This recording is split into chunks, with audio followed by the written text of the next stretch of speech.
आप सभी को एकलव्य एजुकेशन पॉइंट के यूट्यूब चैनल पे बहुत बहुत स्वागत है। आज हम क्लास 10th की त्रिकोणमिति का क्लास स्टार्ट कर रहे हैं। इसमें पूरे त्रिकोणमिति के बारे में बताएंगे, परिचय कराएंगे कि त्रिकोणमिति क्या है, किस तरह से काम करती है, किस तरह से इसके सूत्र काम करते हैं, और इसके बाद इस पे किस तरह के प्रश्न आते हैं। एक के बाद एक वीडियो में मैं पूरी त्रिकोणमिति को कवर करूँगा। तो सबसे पहले मैं बताना चाहता हूँ कि त्रिकोणमिति 3 शब्दों से मिलकर बना है। त्रि, कोण और मिति।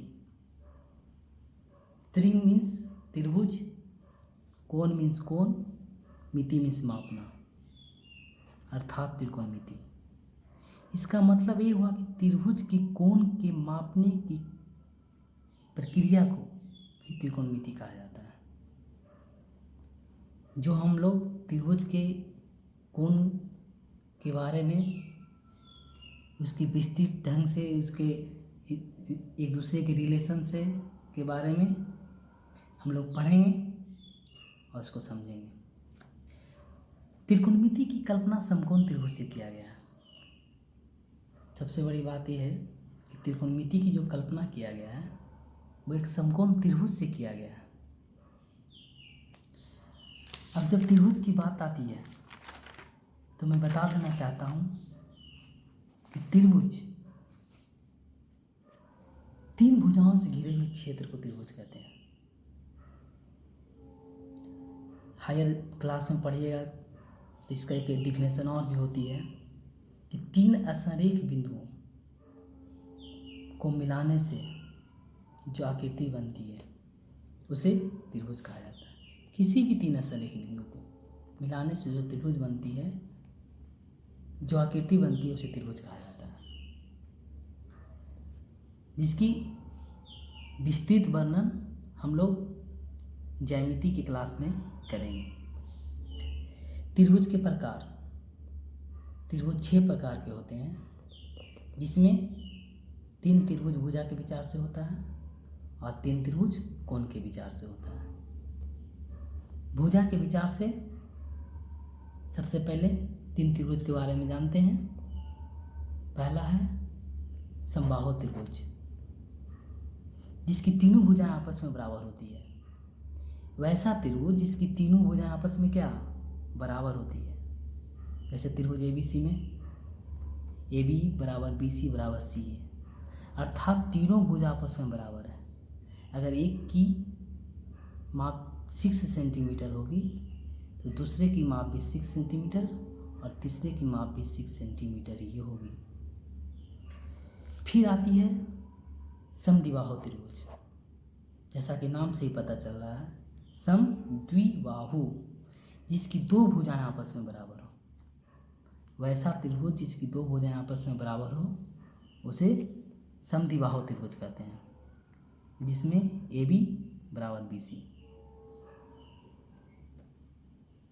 अगर इसमें 2 भुजाएं आपस में बराबर होगी, तीसरी भुजा बराबर नहीं होगी। AB बराबर BC है, AB बराबर AC है, तो BC नॉट इक्वल टू होगा, और यदि AB बराबर BC है तो AC नॉट इक्वल टू होगा। ठीक है, उसी तरह से BC बराबर अगर AC रहेगा तो AB नॉट इक्वल टू होगा। तीसरी बात आती है विषमबाहु त्रिभुज, जिसकी एक भी भुजा आपस में बराबर नहीं हो, यानी इसकी वैसा त्रिभुज जिसकी कोई भी भुजा आपस में बराबर नहीं हो। ठीक है, AB is not equal to BC is not equal to C। विषम का मतलब ही होता है बराबर नहीं होना, इसलिए इसको विषमबाहु त्रिभुज कहते हैं। अब हम लोग पढ़ेंगे कोण के विचार से। कोण के विचार से भी त्रिभुज 3 प्रकार के होते हैं। पहला समकोण त्रिभुज, जिसका एक कोण 90 डिग्री का हो, जिसका एक कोण 90 डिग्री का हो उसे समकोण त्रिभुज कहते हैं। जब त्रिभुज में एक ऐसा कोना वाला इस तरह का साइन रहेगा तो 90 डिग्री लिखना जरूरी नहीं होता, लेकिन अगर गोलाकार वक्र के रूप में साइन रहेगा तो यहाँ पे 90 डिग्री लिखना जरूरी होता है। दूसरा है न्यून कोण त्रिभुज, जिसका प्रत्येक कोण 90 डिग्री से छोटा हो, अर्थात एंगल ए, एंगल बी और एंगल सी तीनों जो कोण होगा वो 90 डिग्री से छोटा होगा। ठीक है। और तीसरा है हमारा अधिक कोण त्रिभुज, जिसका एक कोण 90 डिग्री से बड़ा तथा 180 डिग्री से छोटा हो। यानी कि जो त्रिभुज ABC अगर कोई त्रिभुज है उसमें देख कोई थीटा हो तो थीटा क्या हो जाएगा, greater than 90 degree but less than 180 degree. इस तरह से हम लोग त्रिभुज के परिचय जानते हैं। लेकिन हम लोग को त्रिकोणमिति में सिर्फ समकोण त्रिभुज के बारे में पढ़ना है, लेकिन इसका मतलब ये नहीं है कि समकोण त्रिभुज ही सिर्फ काम देती है। जैसे देख लीजिए यहाँ पे कोई त्रिभुज है, ये समकोण त्रिभुज नहीं है, लेकिन इसे के शीर्ष से सामने वाले भुजाओं पर लंब डाल करके इसे समकोण बनाया जाता है और इसका उपयोग किया जाता है त्रिकोणमिति में। जैसे देखिए ये हमारा अधिक कोण त्रिभुज है, ठीक है, इसमें समकोण नज़र आ रहा है नहीं ना, लेकिन इसके आधार के बढ़े हुए भाग पर शीर्ष से लंब डाल करके 90 डिग्री बना करके इसको त्रिकोणमिति में अध्ययन किया जाता है। इस तरह से हम लोग समकोण त्रिभुज का उपयोग त्रिकोणमिति में करते हैं। अब हम लोग देखेंगे कि कैसे त्रिकोणमिति काम करती है। सबसे पहले हम थोड़ा सा ज्योमेट्री का इंट्रोडक्शन देना चाहूँगा। त्रिभुज में एक रिलेशन होती है, ज्यामिति में मेन मुख्य रूप से हम लोग पढ़ेंगे, जिसमें ज्योमेट्री का क्लास होगा उसमें हम बताएंगे कि पाइथागोरस प्रमेय पढ़ना है। इस पाइथागोरस प्रमेय से यह सिद्ध होती है त्रिभुज के बड़ी भुजाओं के वर्गों का योग, त्रिभुज के बड़े भुजाओं के वर्गों का योग अन्य भुजाओं के वर्गों के योग के बराबर होता है। और उसी पाइथागोरस प्रमेय से निकल के आता है कर्ण का स्क्वायर बराबर लंब का स्क्वायर प्लस आधार का स्क्वायर। ये फार्मूला हमारा निकल कर आता है पाइथागोरस प्रमेय से, जिसे हम ज्योमेट्री में पढ़ेंगे पाइथागोरस प्रमेय क्या है और इसे कैसे सिद्ध करेंगे। तो सबसे पहले मैं यहाँ पे इस रिलेशन के बारे में जानते हैं कि समकोण त्रिभुज में जो तीनों भुजाएं होती है उसमें क्या रिलेशन होता है। कोण के बारे में तो जान गए हम कि समकोण त्रिभुज का एक कोण 90 डिग्री का होता है, ठीक है। लेकिन यहाँ पे हम लोग देखेंगे कि समकोण त्रिभुज की जो भुजाएं हैं उसमें क्या रिलेशन है। यदि किसी त्रिभुज का कर्ण का वर्ग उसके लंब के वर्ग तथा आधार के वर्ग के बराबर हो जाए तो वह निश्चित रूप से समकोण त्रिभुज होगा। कर्ण को अब यहाँ पर स्ट्रक्चर देखिए इस त्रिभुज का, यह हमारा समकोण त्रिभुज है। समकोण त्रिभुज में जो कोण 90 डिग्री का होता है उस कोण के ठीक सामने वाली भुजा को कर्ण कहा जाता है, जिसको इंग्लिश में हाइपोटेन्यूस कहते हैं। और इसको शॉर्ट में एच से निरूपित किया जाता है। उसके बाद जब त्रिभुज का एक कोण 90 डिग्री हो गया, और हम लोग जानते हैं कि त्रिभुज के तीनों कोणों का योग 180 डिग्री होता है। यदि एक तो 90 डिग्री डिसाइड हो गया, बाकी दोनों कोणों का योग कितना बचेगा? 90 डिग्री। यदि एक को हम थीटा मानते हैं तो दूसरे को मान क्या हो जाएगा? 90 डिग्री माइनस थीटा होगा ना। तो इस थीटा को हम लोग देखते हैं। थीटा के जस्ट सामने वाले भुजा को, 90 डिग्री के सामने वाले भुजा को क्या कहें? कर्ण। थीटा के जस्ट सामने वाले भुजा को लंब बोला जाता है।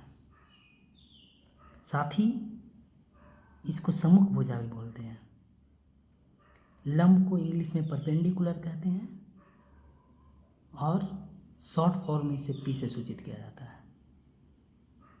ठीक है, दो बात तो क्लियर हो गई कि त्रिभुज के समकोण बनाने वाला जो कोण होता है, उस कोण के जस्ट सामने वाली भुजा कर्ण, जिसे थीटा मानते हैं हम, उस थीटा के जस्ट सामने वाली भुजा को लंब, और बाकी जो शेष बचता है उसको हम लोग आधार बोलते हैं। आधार को इंग्लिश में बेस और शॉर्ट फॉर्म में बी से सूचित किया जाता है। अब समझने वाली बात ये है कि हम तो इस त्रिभुज में थीटा मान लिए, हम इसको थीटा क्यों नहीं मान सकते? मान सकते हैं। अब इस फिगर को देखिए, 90 डिग्री, ये तो निश्चित है कि त्रिभुज का अगर समकोण है तो उसका एक कोण 90 डिग्री होगा ही होगा। तो इस 90 डिग्री के सामने वाली भुजा को तो कर्ण बोलेंगे। यहाँ पे हमारा AC जो है वो कर्ण हो गया। लेकिन यहाँ पे हम लोगों ने एंगल C को थीटा माना था, लेकिन यहाँ पे हम एंगल A को थीटा मानते हैं। तो मैंने बताया था कि थीटा के जस्ट सामने वाला भुजा को हम लोग लंब बोलते हैं। ठीक है, तो यहाँ भी थीटा के जस्ट सामने वाली भुजा क्या हो जाएगी? लंब हो जाएगी।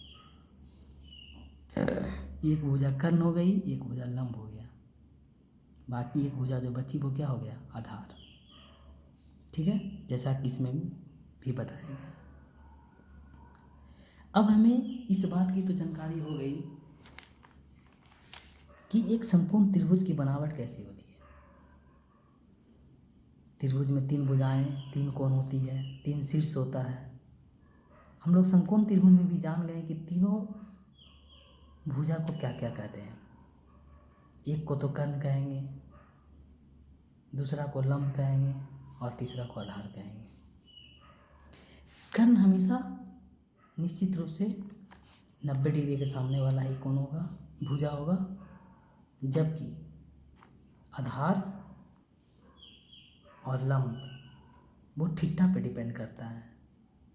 थीटा के जस्ट सामने वाली भुजा लंब होगी और शेष बचे भुजा आधार होगा। अब हम लोग देखते हैं कि ये फार्मूला जो पाइथागोरस थ्योरम से निकल के आया है, कर्ण स्क्वायर बराबर लंब स्क्वायर प्लस आधार स्क्वायर, इसमें देखिए कर्ण को अगर हम H से सूचित करते हैं, लंब को P से, आधार को B से, तब एक फार्मूला बनकर आता है H स्क्वायर बराबर P square plus B square. ये स्क्वायर हमारा LHS से RHS में जाएगा तो रूट ओवर में बदल जाएगा, इसलिए हो जाएगा H बराबर root over P square plus B square. अब हम लोग इसी फार्मूला को P स्क्वायर को अगर बी स्क्वायर को अगर हम उधर ले जाते हैं, RHS LHS में ले जाते हैं, तो प्लस से उधर जाके क्या हो जाएगा माइनस। तो हमारा फॉर्मूला क्या बनेगा, पी स्क्वायर बराबर H square minus B square, अर्थात लंब स्क्वायर बराबर कर्ण स्क्वायर माइनस आधार स्क्वायर। ठीक है। इसी तरह से स्क्वायर जब बराबर की साइड में होगी तो रूट में चेंज होगा, p बराबर H square minus B square. इस तरह से हम कह सकते हैं कि लंब बराबर रूट ओवर कर्ण का स्क्वायर माइनस आधार का स्क्वायर। अब हम चलेंगे b, इसी फार्मूला को फिर पहले हम p को इस साइड में ले गए थे,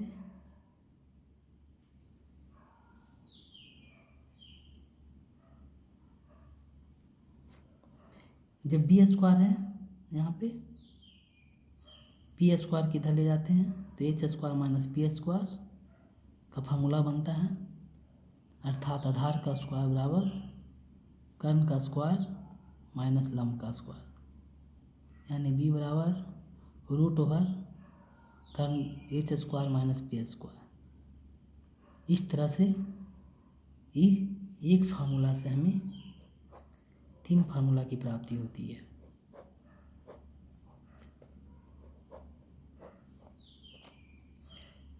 अब हम लोग देखते हैं कि समकोण त्रिभुज की पहचान भुजा से कैसे करते हैं। जैसे क्वेश्चन है कि क्या 3, 4, 5 समकोण त्रिभुज की भुजाएं हो सकती है। 3 सेंटीमीटर है, 4 सेंटीमीटर, 5 सेंटीमीटर समकोण त्रिभुज की भुजाएं हो सकती है। तो हम इसको देखेंगे कि क्या ये भुजाएं पाइथागोरस थ्योरम की इस शर्त को पूरा करती है कि नहीं करती है। यदि करती है तो वह निश्चित रूप से समकोण त्रिभुज की भुजा होगी।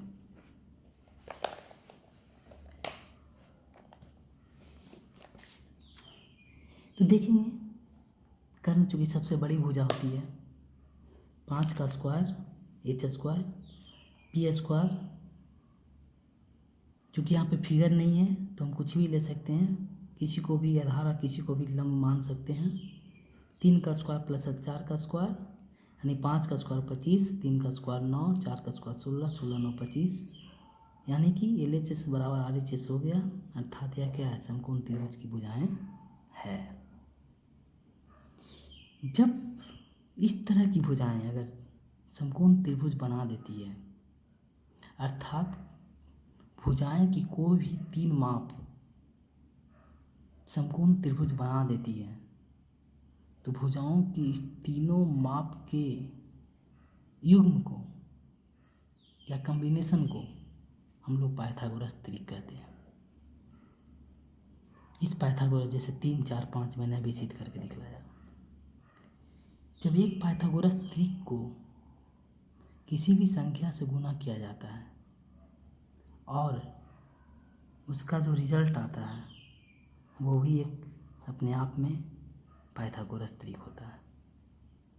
जैसे 3, 4, 5 पाइथागोरस त्रिक है, उसमें 2 से गुना करेंगे, 3 दूनी 6, 4 दूनी 8 और 5 दूनी 10, ये भी एक पाइथागोरस त्रिक। 3, 4, 5 गुना 3 करेंगे तो 3 तिया 9, 4 तिया 12, 5 तिया 15, ये भी एक पाइथागोरस त्रिक होगा। उसी तरह से 5, 12, 13 एक पाइथागोरस त्रिक है। कैसे? क्योंकि 5 का स्क्वायर 25, 12 का स्क्वायर 144 और 13 का स्क्वायर 169। यदि 5 इसको हम क्या करेंगे 25 प्लस 144 करेंगे 169 और 169 हो गया ना। इस तरह से हम देखते हैं 5, 12, 13 भी क्या है पाइथागोरस त्रिक है। इसमें भी हम 2, 3, 4, 5, 6 किसी से भी गुना करेंगे, जो प्राप्त संख्या आएगी वो निश्चित रूप से एक पाइथागोरस तरीक होगा। 6, 8, 10 भी देख लीजिए, एक पाइथागोरस तरीक है। 6 का स्क्वायर 36, 8 का स्क्वायर 64, 36, 64, 100 और 10 का स्क्वायर 100, पाइथागोरस तरीक है। 6, 8, 10 को यदि हम 5 से गुना करते हैं, 5 क्या किसी भी संख्या से गुना कर सकते हैं, तो 6 पचे 30, 8 पचे 40, 10 पचे 50, ये भी एक पाइथागोरस तरीक है। कैसे? 30 का स्क्वायर करेंगे 900, 40 का स्क्वायर करेंगे 1600, 16 9 कितना हो गया 2500, और ये 2500 किसका स्क्वायर है 50 का स्क्वायर, 30, 40, 50। इस तरह से हमें बहुत सारी पाइथागोरस तरीक प्राप्त हो सकते हैं। अब हम लोग पढ़ेंगे त्रिकोणमितीय निष्पत्तियाँ। ये जो अभी हम लोग पढ़ रहे थे, ये समकोण त्रिभुज में जो भुजाओं का रिलेशन जो हम लोगों ने पढ़ा, कर्ण का स्क्वायर प्लस लंब का स्क्वायर प्लस आधार का स्क्वायर, वो एक तरह से ज्योमेट्रिकल रिलेशन है, ज्यामितीय संबंध है। यहाँ पे हम लोग पढ़ेंगे त्रिकोणमितीय संबंध। त्रिकोणमितीय संबंध 6 प्रकार के 6 होते हैं, इसकी संख्या 6 होती है। पहला होता है साइन थीटा, जिसको हिंदी में ज्या बोलते हैं। दूसरा होता है कॉस थीटा, जिसको हिंदी में कोज्या बोलते हैं। तीसरा होता है टेन थीटा, जिसको हिंदी में स्पर्श ज्या बोलते हैं। साइन थीटा के जस्ट अपोजिट उल्टा कॉसेक थीटा होता है, जिसको हिंदी में व्यू ज्या बोलते हैं। कॉस थीटा के जस्ट अपोजिट होता है सेक थीटा, जिसको हिंदी में व्यू कोजिया बोलते हैं। टैन थीटा का जस्ट अपोजिट होता है कॉट थीटा, जिसको हिंदी में कोटि स्पर्श ज्या बोला जाता है। इस तरह से 6 त्रिकोणमितीय निष्पत्तियाँ होती है, जिसके कई सारे फार्मूले बनते हैं, जिसको हम लोग पुनः देखते हैं।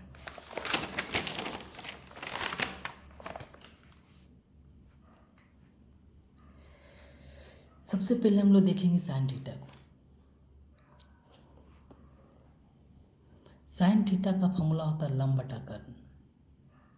लंब को पी से सूचित करते हैं, एच को कर्ण को एच से सूचित करते हैं। साइन थीटा का फॉर्मूला होता है लंब बटा कर्ण। कॉस थीटा का फॉर्मूला होता है आधार बटा कर्ण, यानी b/h। और टैन थीटा का फॉर्मूला होता है लंब बटा आधार, p/b। यानी कि यदि हमारा ये समकोण त्रिभुज है, ए बी सी 90 डिग्री है, ये क्या बनेगा कर्ण एच, इसको थीटा मानते हैं, ये क्या बनेगा हमको लंब पी, और बाकी जो बचा आधार बी। यहाँ पे हम देखेंगे कि tan थीटा लंब बटा कर्ण, लंब ए बी बटा ए सी। कॉस थीटा आधार बटा कर्ण, आधार कौन है इसमें बी सी बटा ए सी। और tan थीटा लंब बटा आधार, लंब कौन है हमारा A B, Aadhaar B C. इसी तरह से साइन थीटा का अपोजिट उल्टा कॉसेक थीटा होता है। साइन थीटा का लंब बटा कर्ण है, कॉसेक का होता है कर्ण बटा लंब।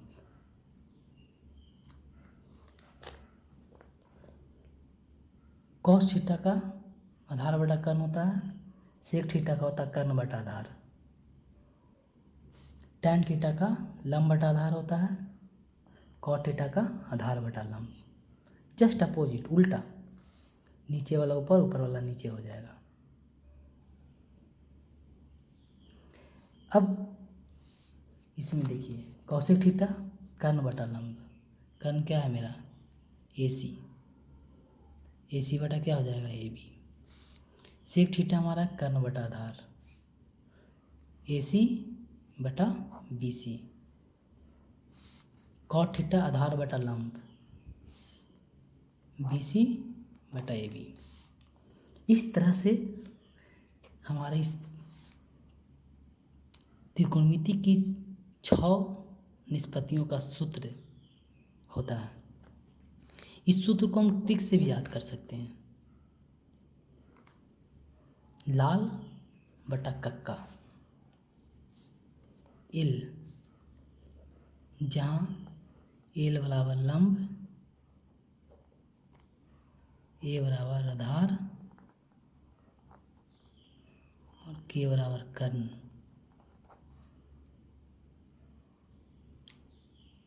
L लाल बटा कक्का, ऊपर से जब नीचे देखेंगे हम LYK,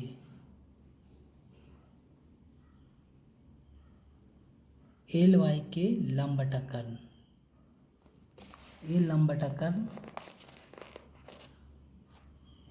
साइन थीटा का। कॉस थीटा में देखिए आधार बटा कर्ण, यहाँ भी देखिए आधार बटा कर्ण, और टैन थीटा के देखिए लंब बटा आधार LYA, L से लंब A से आधार।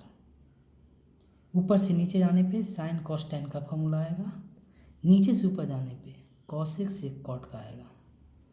कर्ण बटा लंब, कर्ण बटा लंब इसका हुआ कॉसेक थीटा, कर्ण बटा आधार, कर्ण बटा आधार सेक थीटा, और आधार बटा लंब, आधार बटा लंब कॉट थीटा।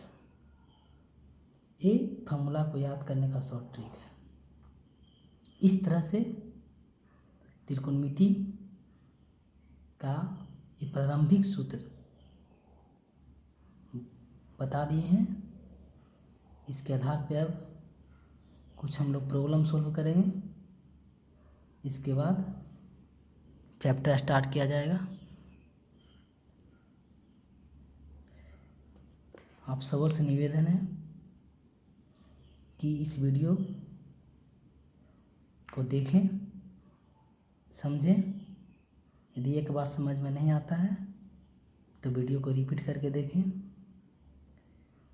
और यदि कोई प्रॉब्लम हो तो कमेंट करें, मैं उसका जवाब आपको दूंगा। Very very thank you.